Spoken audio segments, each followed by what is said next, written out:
नमस्कार। आचार्य सलील चैनल में आप लोग का स्वागत है।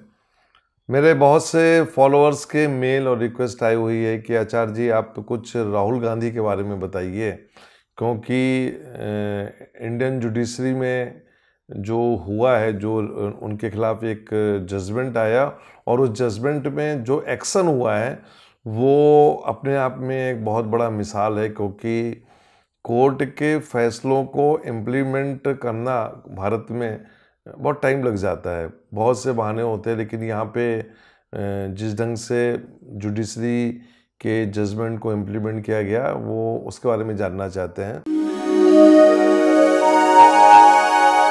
पहले मैंने सोचा था कि मैं राजनीति के वीडियोस ज़्यादा नहीं दूंगा, क्योंकि वक्त बहुत कम है और एक विनाश लीला की बात हम कर रहे हैं, और ख़ासतौर से जो अनुभूति हो रही है और जो प्रभु की जो लीला शुरू हो गई है, उस समय पूरा ध्यान उधर था। लेकिन इसमें मेरे फॉलोअर्स की रिक्वेस्ट, तो मैंने कहा कि चलो फॉलोअर्स की रिक्वेस्ट का मैं अक्सर मान करता हूँ, तो राहुल गांधी के बारे में चर्चा करते हैं। राहुल गांधी का जो जन्म है वो 19 जून 1970 का जन्म है, और तुला लग्न की कुंडली है और लग्न में वक्री गुरु बैठे हुए हैं। दूसरा घर खाली है, तीसरा घर में चंद्रमा है, चौथा घर खाली, पांचवें घर में राहु है, छठा घर खाली, सातवें घर में शनि है, आठवें घर में बुध है, नवें घर में मंगल और सूर्य, और 10वें घर में शुक्र, 11वें घर में केतु, 12वां घर खाली। राहु की महादशा में गुरु का अंतर है। गुरु इस कुंडली में वक्री है और 2021 से गुरु कनेक्ट हुआ है और 2024 मई तक गुरु रहेगा।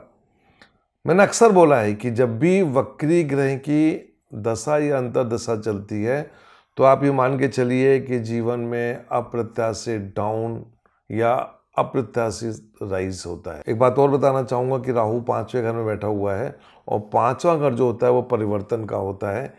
2021 के बाद राहुल गांधी में परिवर्तन आना शुरू हुआ और गुरु वक्री है, गुरु स्वामी है तीसरे और छठे घर का। तो अभी एक लंबी पद यात्रा भी की इन्होंने, जो कि अभी ख़त्म हुई थी।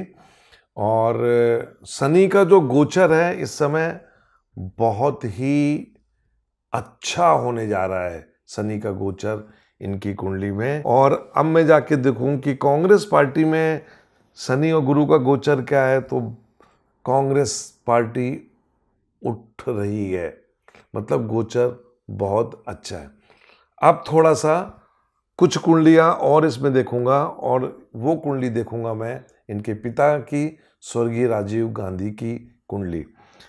राजीव गांधी की कुंडली देखूं तो वर्तमान समय में उनकी कुंडली में चल रही है शनि की महादशा में शुक्र का अंतर। और मैंने अक्सर बोला है कि जब भी शनि की महादशा में शुक्र का अंतर या शुक्र की महादशा में शनि का अंतर होता है तो वो अंतर बहुत परिवर्तनशील होता है। तो राजीव गांधी की कुंडली में पंचमेश गुरु लग्न में बैठा हुआ है और दशा अंतरदशा में मैं देखूं तो शनि में वीनस कनेक्ट है। तो मैं ये बताना चाहूँगा कि कहीं ना कहीं राजीव गांधी की कुंडली भी इनको सपोर्ट कर रही है। राहुल गांधी की कुंडली को यदि मैं और ध्यान से जाके देखूं तो आप ये मान के चलिए कि अभी ये चल रहा है मार्च का महीना, और मार्च के महीने के बाद जैसे ही अप्रैल और मई ये महीना आएगा तो आप ये मान के चलिए कि मुझे ऐसा लगता है कि राहुल गांधी कोर्ट के इस डिसीजन की परवाह नहीं करके वो एक मैसेज देने के लिए पूरे देश में फिर लौटेंगे। तीसरा हाउस जो होता है वो मीडिया का होता है, तो कहीं ना कहीं एक मीडिया का सपोर्ट उनको मिलेगा। आजकल यूट्यूब सोशल मीडिया है। गुरु का जो सब लॉर्ड है वो मरकरी है, और मरकरी इस कुंडली में 9वें घर का स्वामी होके 8वें घर में बैठा हुआ है। तो मैं ये आप लोग को ये बताना चाहूँगा कि अभी आगे चल के कुछ ऐसी भी नौबत आएगी कि राहुल गांधी को कहीं जेल न जाना पड़े, कहीं ऐसा ना हो कि कुछ ऐसे जजमेंट्स आए किसी पुराने केस में जिसमें उनको जेल जाने की नौबत आए। लेकिन मैं अपने फॉलोअर्स को बताना चाहता हूँ कि ये कुंडली एक पावरफुल कुंडली हो रही है। खास तौर से जो शनि का गोचर है वर्तमान समय में और आगे 2023 के अंत और 2024 में जो कॉम्बिनेशन निकल के आ रहा है वो इनको एक बहुत बड़ा नेता बना देगा, दो राय नहीं इसमें।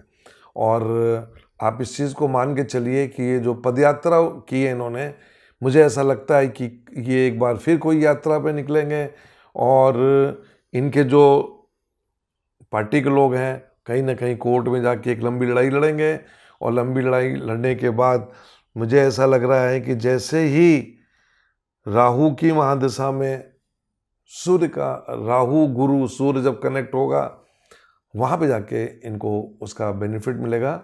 ये आ रहा है जुलाई। लोकसभा की मेंबरशिप गई, मैं उसको ज़्यादा तवज्जो नहीं देता और यदि किसी केस में उनको जेल जाने की नौबत भी आती है तो वो भी वक्त बताएगा। लेकिन मैं अपने फॉलोअर्स को ये बताना चाहता हूँ कि इस कुंडली में एक पावर आ गया है और जब ये पावर आ गया है तो ये चीज़ें कहीं ना कहीं आगे चल के इनकी पार्टी को मिलेगी और इनकी पार्टी को मिलेगी मतलब इनको मिलेगी। क्या ये आगे प्रधानमंत्री बनेंगे, मैं उस पर अभी कोई टिप्पणी नहीं करूँगा क्योंकि मैं युग परिवर्तन की बात कर रहा हूँ। मैंने एक वीडियो में एक बार बताया हुआ है कि भारत का प्रधानमंत्री आगे कैसा प्रधानमंत्री होगा, ये मैंने आपको ऑलरेडी बताया हुआ है। फिर भी भारत का अगला प्रधानमंत्री कौन होगा वो मैं अपने फॉलोअर्स को बताऊंगा।